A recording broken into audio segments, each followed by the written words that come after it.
Всем привет! Многие люди сегодня задаются вполне резонным вопросом, почему в том же Китае автомобиль стоит около 1 миллиона рублей, а у нас этот же автомобиль продают в 2-2,5 раза дороже. Согласитесь, ситуация довольно обидная, когда разница в стоимости столь велика. Но кто в этом виноват? Неужели жадность китайцев или же во всем виноваты наши местные продавцы?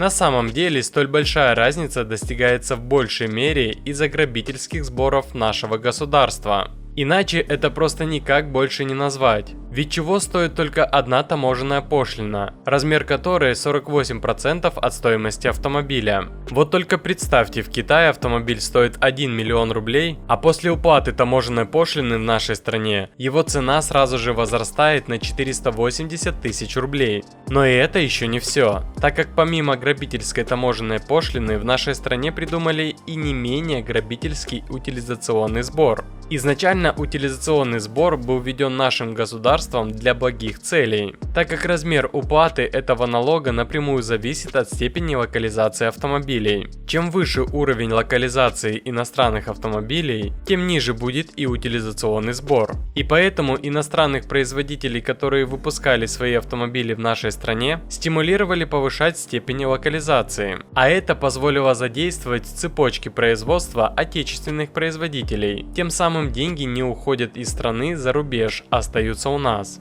И это работало. Те же самые корейцы добились довольно неплохого уровня локализации. Даже собирали у нас свои моторы на отдельном заводе. И вроде бы никто не обращал внимания на данный вид налога, но все изменилось в этом году. Глава АвтоВАЗа Максим Соколов начал обращаться к государству и просить о повышении утилизационного сбора. Топ-менеджер отечественного автомобильного гиганта был всерьез обеспокоен наплывом китайских марок в нашу страну. Чтобы больше стимулировать россиян покупать именно продукцию АвтоВАЗа, а не китайские машины, Соколов не раз обращался к правительству. Но так как председателем совета директоров АвтоВАЗа является Денис Мантуров, он же является главой Минпромторга, то долго ждать решения по повышению утилизационного сбора не пришлось. Уже с 1 августа размер ставок утилизационного сбора очень сильно вырос, но в большей мере это затронуло только юридических лиц. Таким образом, государство решило бороться с перекупщиками, которые пачками возили в нашу страну автомобили из-за границы и платили не так много. Для простых людей возможность платить утилизационный сбор по льготной ставке оставили, но с рядом оговорок. Теперь в страну на себя можно заводить по льготной ставке всего лишь один автомобиль в год. Помимо этого, если вы привезли условный кроссовер Exit с объемом мотора 2 литра и заплатили за утилизационный сбор всего 3400 рублей, то продавать такой автомобиль нельзя год. В противном случае придется доплатить разницу в 300 тысяч рублей, которая ложится на плечи продавца или покупателя. Иначе автомобиль нельзя будет поставить на учет.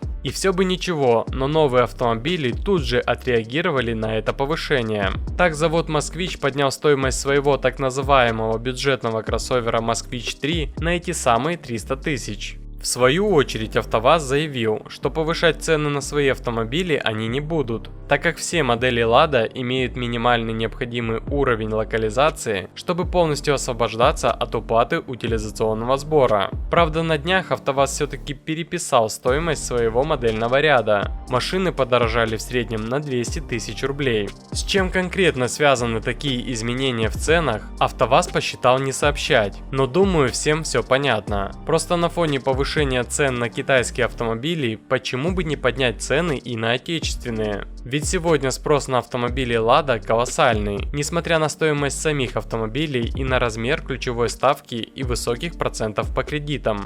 А вы знали, что на Автоспот можно найти не только лучшее предложение по стоимости ТО, но и посмотреть рейтинг сервиса и отзывы реальных клиентов?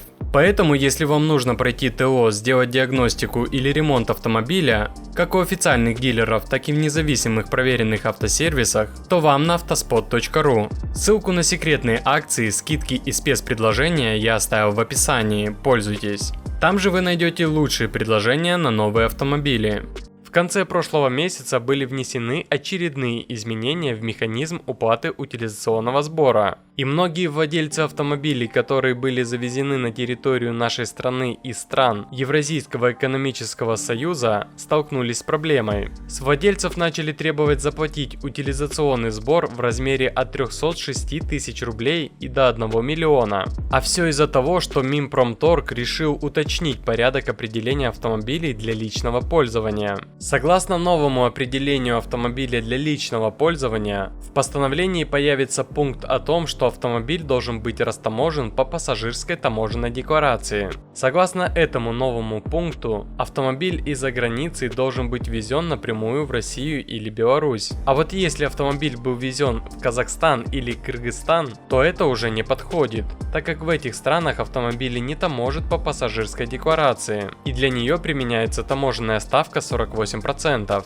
а в этих странах таможенная ставка меньше. И только при условии полной таможенной ставки под 48% владелец может рассчитывать на льготный размер утилизационного сбора в 3400 рублей. Но также не стоит забывать про условия: за год на себя можно привезти только один автомобиль. В противном случае можно все так же гнать автомобили через Казахстан или Кыргызстан, но придется платить уже не льготный утилизационный сбор в размере 3400 рублей, а коммерческий в размере от 300 тысяч. И все бы ничего, но про данное нововведение вообще никто не сообщил людям. Огромное количество людей, которые привезли себе автомобиль через Кыргызстан или Казахстан, столкнулись с проблемой. В ГИБДД такие автомобили отказываются ставить на учет и просят заплатить утилизационный сбор по полной программе. Причем даже если автомобиль пришел на территорию нашей страны до 29 октября, то есть до вступления поправок в силу, это никого не волнует.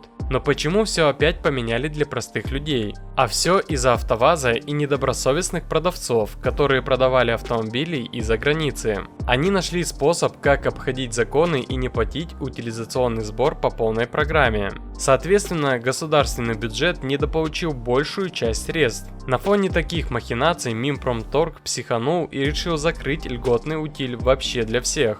Но, как обычно, страдает от всех решений государства простой народ. А что будет с ценами на автомобили?